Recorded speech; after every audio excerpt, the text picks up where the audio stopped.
ಕರ್ನಾಟಕದ ಇತಿಹಾಸದಲ್ಲಿ ಇವತ್ತು ಸನ್ಮಾನ್ಯ ಮುಖ್ಯಮಂತ್ರಿಗಳು ಕರೆದಂಥ ವಿಶೇಷ ಕ್ಯಾಬಿನೆಟ್ ಸಭೆಯಲ್ಲಿ ಏನು ಹಲವಾರು ವರ್ಷಗಳಿಂದ ನೆನೆಗುದಿಗೆ ಬಿದ್ದಿರುವಂಥ ಆಲ್ಮಟ್ಟಿ ಯೋಜನೆಯನ್ನು 3 ವರ್ಷದಲ್ಲಿ ಸಂಪೂರ್ಣವಾಗಿ ಮುಗಿಸಲು ತೆಗೆದುಕೊಂಡಂಥ ನಿರ್ಣಯ ಸ್ವಾಗತಾರ್ಹ. ಅದನ್ನು ಎಳೆದು ಭೂಮಿಯ ಬೆಲೆ ಬಗ್ಗೆ ಸಾಕಷ್ಟು ವರ್ಷಗಳಿಂದ ಹೋರಾಟ ಮಾಡ್ತಾ ಬಂದಿದ್ದೀವಿ ನಾವೆಲ್ಲರೂ.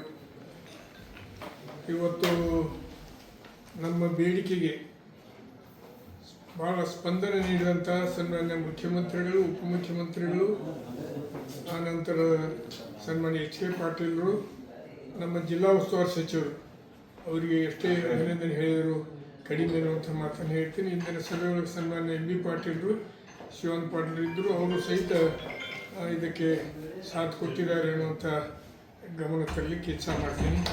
ಇವತ್ತು ನಿಜವಾಗಿಯೂ ನಮಗೆ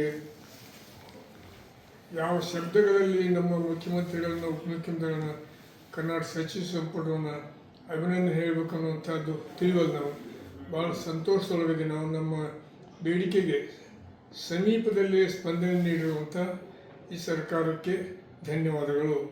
ಒಂದು ಜನರು ಏನೇ ಮಾತಾಡ್ತಿದ್ರೆ ಈ ಯೋಜನೆ ಆಗೋದಿಲ್ಲ, ಇವ್ರ ಕಡೆ ದುಡ್ಡು ಎಲ್ಲೈತಿ ಅನ್ನುವಂಥ ಮಾತನ್ನು ವಿರೋಧ ಪಕ್ಷದವ್ರ ಕಡೆಯಿಂದ ಕೇಳ್ತಿದ್ದೀವಿ, ಸಂತ್ರಸ್ತರ ಬಾಯಿಂದನೂ ಕೇಳ್ತಿದ್ದೀವಿ. ಆದರೆ ಇವತ್ತು ದುಡ್ಡು ಎಲ್ಲಿ ಐತಿ, ಹೆಂಗೆ ಮಾಡಬೇಕು, ಇದನ್ನು ಮುಗಿಸ್ಬೇಕು ಅನ್ನುವಂಥ ಸಂಪೂರ್ಣ ಅಭ್ಯಾಸ ಮಾಡಿನೇ ಸನ್ಮಾನ್ಯ ಉಪಮುಖ್ಯಮಂತ್ರಿಗಳು, ಸನ್ಮಾನ್ಯ ಮುಖ್ಯಮಂತ್ರಿಗಳು ವಿಶೇಷ ಸಭೆಗಳನ್ನು ಕರೆದು ಎಲ್ಲ ಜನಪ್ರತಿನಿಧಿಗಳನ್ನು, ಹೋರಾಟ ಸಮಿತಿಯ ಮುಖಂಡರುಗಳನ್ನು, ಸಂತ್ರಸ್ತರನ್ನು ಕರೆಸಿ ಮೀಟಿಂಗ್ ಮಾಡಿ ಇವತ್ತು ಒಂದು ಇತ್ಯರ್ಥಕ್ಕೆ ಬಂದದ್ದು ಭಾಳ ಸಂತೋಷ ತಂದಿದೆ ಅನ್ನುವಂಥ ಮಾತನ್ನು ಹೇಳ್ತೀನಿ. ಅವರಿಗೆ ಸನ್ಮಾನ್ಯ ಮುಖ್ಯಮಂತ್ರಿಗಳು, ಉಪಮುಖ್ಯಮಂತ್ರಿಗಳು, ಸನ್ಮಾನ್ಯ ಎಚ್ ಕೆ ಪಾಟೀಲರು, ತಿಮ್ಮಾಪುರವರಿಗೆ ತುಂಬ ಹೃದಯದ ಧನ್ಯವಾದಗಳನ್ನು ಹೇಳ್ತೀನಿ.